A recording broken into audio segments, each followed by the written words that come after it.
Se um viajante saísse da cidade de Tiatira e percorresse cerca de 53 quilômetros em direção sul, pela principal estrada romana da época, ele chegaria à cidade de Sardo.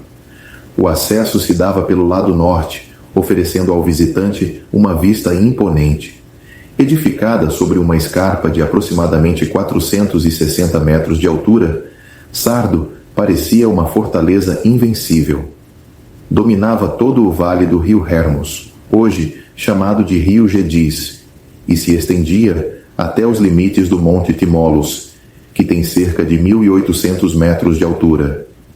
Os penhascos em volta da cidade eram quase verticais, dificultando qualquer escalada. Apenas um caminho estreito e inclinado ao sul oferecia acesso, o que tornava a cidade aparentemente segura, fácil de defender e quase impossível de ser tomada. Sardo era uma das cidades mais antigas da Ásia e teve sua origem por volta do ano 1200 a.C., com o estabelecimento do reino da Lídia. Nomes históricos como o rei Midas, da Frígia, conhecido pela lenda de que tudo que tocava se transformava em ouro, e o rei Creso, considerado o homem mais rico de sua época, estão ligados à história da cidade. Curiosamente, essa aparência de invencibilidade tornou-se a ruína de Sardo. Seus habitantes confiavam tanto em suas defesas naturais que não percebiam suas vulnerabilidades. Essa confiança excessiva, aliada à falta de vigilância, abriu caminho para desastres. O arqueólogo William Ramsay descreveu Sardo como um monte de barro ligeiramente compactado, sujeito ao clima e frágil diante até de uma simples pá. Ele disse que era uma aparência sem realidade, uma promessa sem execução, uma força ilusória atraída pela negligência e falta de vigilância. Esse cenário ficou evidente no ano de 549 a.C., quando Ciro, rei da Pérsia, conseguiu capturar a cidade, enviando soldados escaladores por uma parte dos penhascos, deixada desprotegida pelo rei Creso, que julgava impossível de ser escalada. Posteriormente, Alexandre o Grande, em 334 a.C., e Seleuco Antíoco, em 214 a.C., usaram a mesma estratégia. A cidade, envolta numa falsa sensação de invulnerabilidade, foi facilmente dominada em diversas ocasiões. Na época em que o Senhor Jesus Cristo dirigiu suas palavras à igreja local em Sardo, conforme registrado em Apocalipse capítulo 3, versículos de 1 a 6, a antiga glória da cidade já havia se desvanecido. Ainda assim, estudiosos como Colin Hammer destacam que ela permanecia um centro estratégico importante, com estradas ligando-a a Tiatira, Pérgamo, Esmirna, Filadélfia e Hierápolis. O comércio ainda passava por ali, mantendo certo dinamismo econômico. No século VI a.C., Sardo foi responsável pela criação do estater de Lídia, uma das primeiras moedas cunhadas, resultado de um sistema comercial eficiente que continuou a prosperar mesmo sob o domínio romano. A cidade recebia produtos agrícolas do Vale do Gedis, mantinha um comércio significativo de lã, originada da Frígia, e suas indústrias de tecelagem, tapeçaria e tintura eram bem desenvolvidas. Havia também a purificação do ouro e a confecção de joias, possivelmente a partir das areias do rio Pactolo, embora pesquisas mais recentes mostrem que não há evidência da presença de ouro naquele rio ou na região ao redor de Sardo. De acordo com o historiador judeu Flávio Joséfo, Sardo era um centro relevante da diáspora judaica, embora essa comunidade pareça ter exercido pouca influência sobre a cidade como um todo. Após um terremoto devastador ocorrido no ano 17 d.C., o imperador Tibério César perdoou os impostos da cidade por 5 anos e doou 10 milhões de sesterces para a sua reconstrução, promovendo também o culto ao imperador. Contudo, esse culto não despertava tanto entusiasmo quanto se esperava. A principal divindade da cidade era Cibele, a deusa-mãe, identificada por William Ramsay com Ártemis. Seu templo, ainda parcialmente preservado, dominava o cenário urbano. O culto a Cibele era notório por sua depravação. Orgias, embriaguez e prostituição ritual compunham os ritos mais infames do paganismo, mostrando até onde o coração humano pode se afundar. Sacerdotes e sacerdotisas trajavam mantos brancos, o que conferia uma aparência de santidade a práticas profundamente imorais. Os habitantes de Sardo se orgulhavam de sua história, das suas tradições e das figuras lendárias do passado. Embora reconhecessem que a grandeza da cidade pertencia a tempos antigos, buscavam revivê-la por meio de cerimônias e procissões. O registro cívico mantinha com orgulho os nomes dos heróis da cidade, e celebrações religiosas evocavam essa história imponente. No entanto, toda essa pompa mascarava uma profunda decadência moral e espiritual. A cidade, envolta em orgulho, riqueza e imoralidade, oferecia um ambiente extremamente desafiador para os cristãos. O Novo Testamento não registra detalhes sobre o início da igreja local em Sardo. Nem mesmo a história ou tradição fornecem informações precisas sobre isso. É possível supor que o Evangelho tenha chegado à cidade a partir de Éfeso, durante ou logo após o período em que o apóstolo Paulo permaneceu ali por cerca de 3 anos, do outono do ano 52 à primavera do ano 55. Se esta suposição estiver correta, então, em apenas uma geração, a igreja local de Sardo experimentou um lamentável declínio espiritual. Como se vê em Apocalipse capítulo 3, versículos de 1 a 6, a igreja em Sardo recebe do Senhor Jesus Cristo uma das mensagens mais solenes entre as 7 cartas às igrejas da Ásia. Ela, juntamente com a igreja em Laodiceia, é tristemente marcada por não receber qualquer palavra de aprovação do Senhor. Em meio à riqueza material e orgulho histórico, a igreja se tornara espiritualmente adormecida. Apesar de tudo, ali ainda havia um pequeno remanescente fiel, e o Senhor exorta com amor e autoridade aqueles que têm ouvidos para ouvir a sua voz. Em Apocalipse capítulo 3, versículo 1, o apóstolo João recebe uma ordem do Senhor Jesus Cristo, com as mesmas palavras solenes usadas nas mensagens às igrejas anteriores, para escrever à igreja em Sardo, assim como ele se apresentou de formas distintas a cada uma das igrejas. Como sacerdote vigilante à igreja em Éfeso, testemunha fiel à igreja em Esmirna, juiz absoluto à igreja em Pérgamo e filho de Deus à igreja em Tiatira.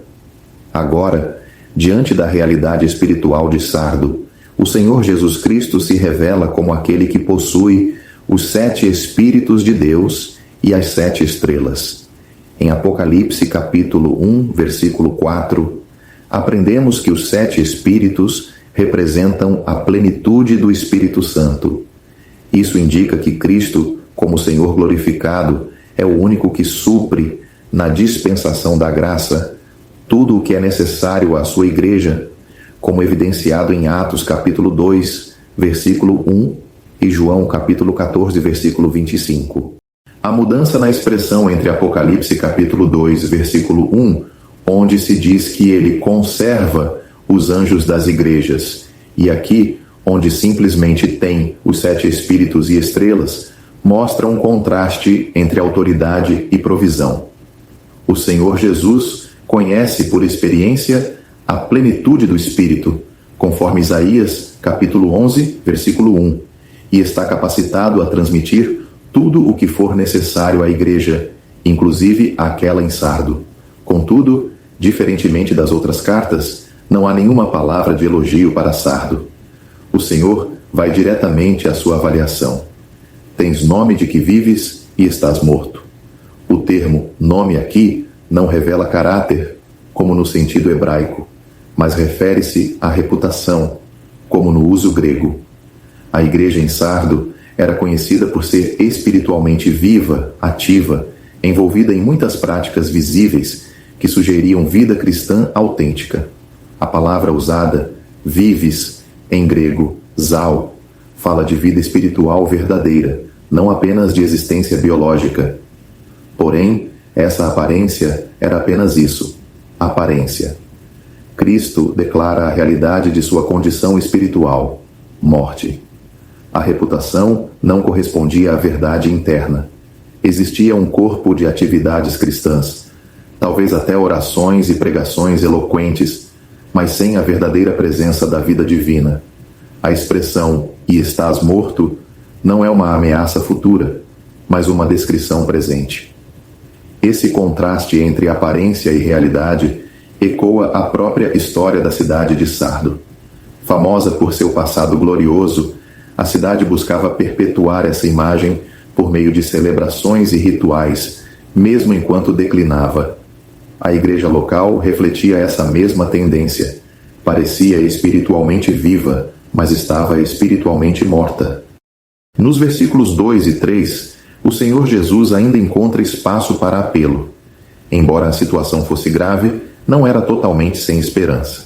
Ele apresenta 2 pares de instruções. Primeiro, sê vigilante e confirma.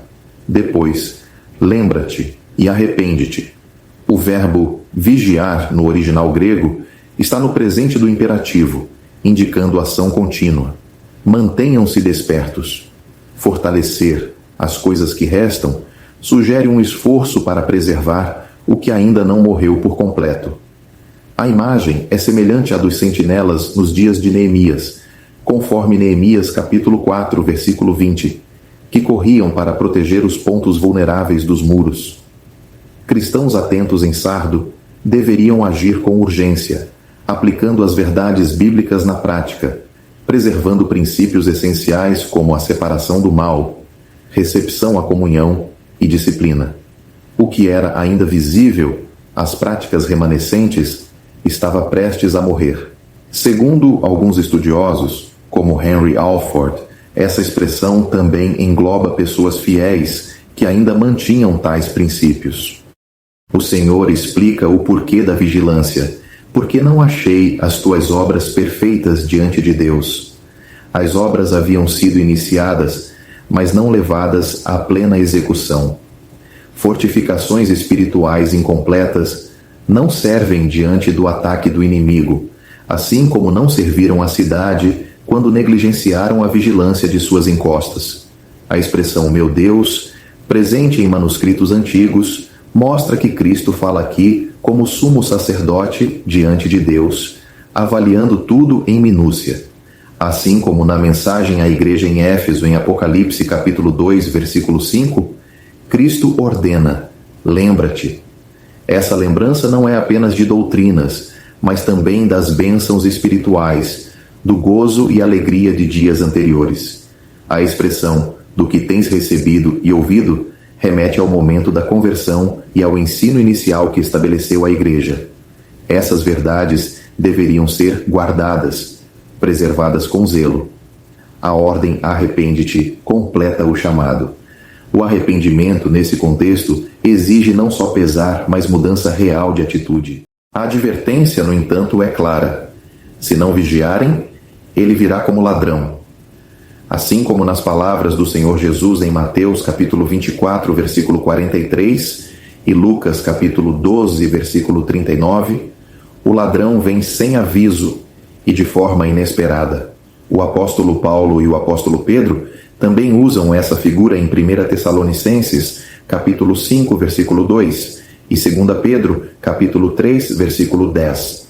Em todos esses casos, o alvo são os incrédulos. Para os verdadeiros crentes, o Senhor Jesus nunca vem como ladrão, mas para uma congregação como Sardo, onde a maioria era apenas professa de fé e espiritualmente morta, a vinda do Senhor seria como a chegada de um ladrão, súbita, inesperada e devastadora. A afirmação de que, de modo algum, saberás a que hora sobre ti virei, é expressa com uma dupla negativa no original grego, uma construção que reforça a certeza absoluta. Não saberão de forma alguma. Isso ecoa as palavras do próprio Senhor em Mateus capítulo 24, versículo 36. O arrebatamento da igreja é a primeira fase dessa vinda gloriosa. Qualquer tentativa de marcar datas é antibíblica. Os crentes devem viver sempre preparados. A igreja em Sardo, em sua complacência e religiosidade superficial, estava espiritualmente adormecida, e muitos em seu meio nem sequer tinham vida espiritual verdadeira. Por isso, a vinda do Senhor Jesus Cristo, que deveria ser esperança, seria para eles perda irreparável. Que essas palavras sirvam como advertência e chamado urgente ao arrependimento e ao retorno à realidade viva da fé cristã. Em Apocalipse capítulo 3, versículo 4, notamos que não há qualquer elogio dirigido à igreja de Sardes como um todo, mas o Senhor Jesus reconhece e aprova alguns indivíduos dentro dela. Mesmo em Sardes, onde a maioria parecia compor-se apenas de professos nominais, havia alguns poucos cuja vida atraía o olhar aprovador do Senhor. O contraste com a maioria é evidente pela conjunção adversativa, mas, revelando que, entre os muitos que professavam fé, alguns realmente possuíam vida espiritual genuína. Essa minoria é descrita com expressões como algumas pessoas, conforme a tradução Almeida Revista e Corrigida, ou umas poucas pessoas, como trazem outras versões. Cristo não se detém na contagem numérica dos membros, mas foca em indivíduos cuja conduta e caráter demonstram santidade.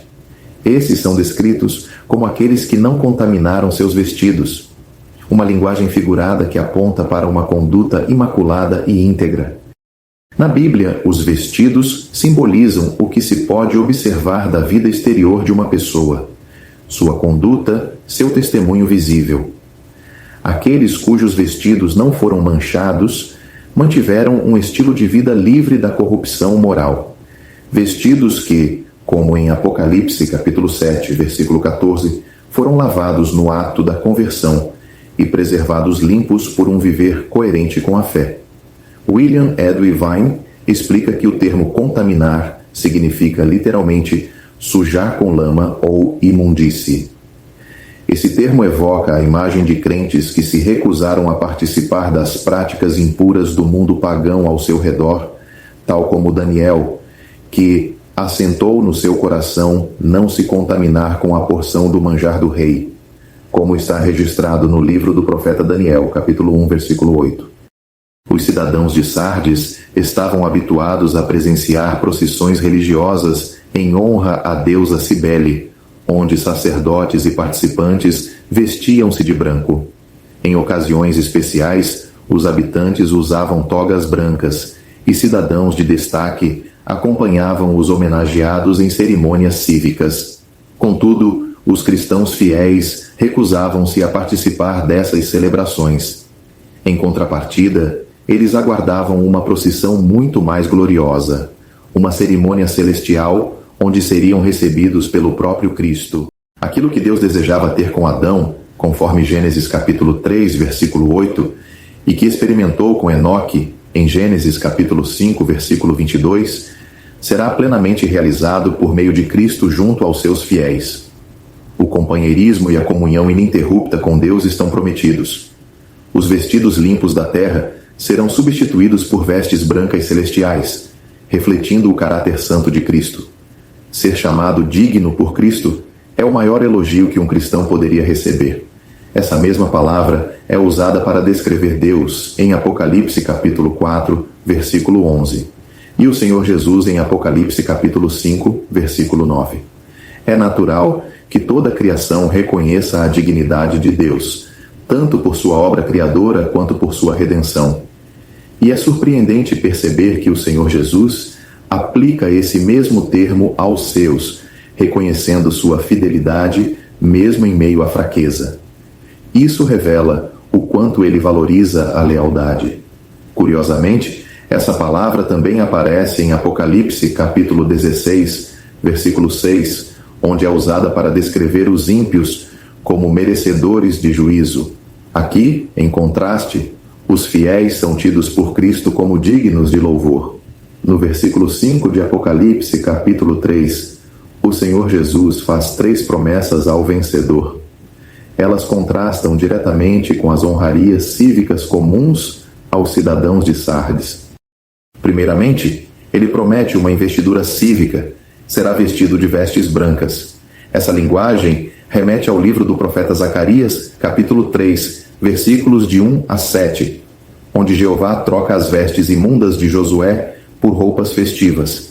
Ainda que o texto fale do sacerdócio, Josué ali representa a nação inteira. Cristo promete que o vencedor terá funções sacerdotais no reino messiânico, conforme Apocalipse capítulo 1, versículo 6. O tempo verbal indica que esse evento ocorrerá no futuro. A pureza demonstrada na terra será refletida na glória do céu, como em Apocalipse capítulo 7, versículos 9 e 13. A ligação entre os versículos 4 e 5 sugere que os alguns mencionados antes são os mesmos que vencerão. Em segundo lugar, o Senhor promete um reconhecimento cívico.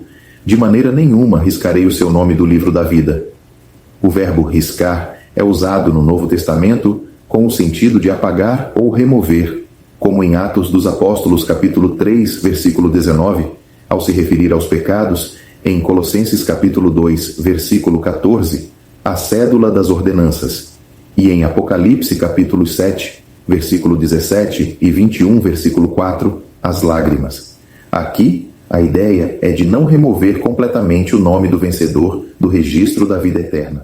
Alguns intérpretes fazem distinção entre diferentes livros da vida, como William Scott, que sugere que Apocalipse, capítulo 3, versículo 5, refere-se ao livro da profissão, e Apocalipse, capítulo 13, versículo 8, ao livro da realidade espiritual.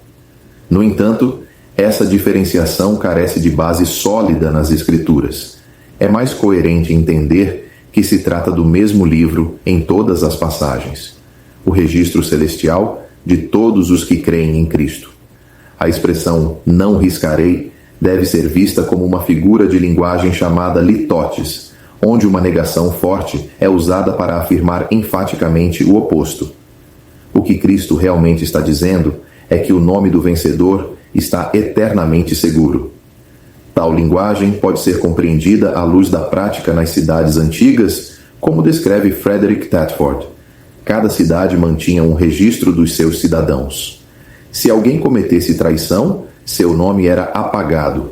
Se realizasse um feito notável, seu nome era inscrito em letras douradas.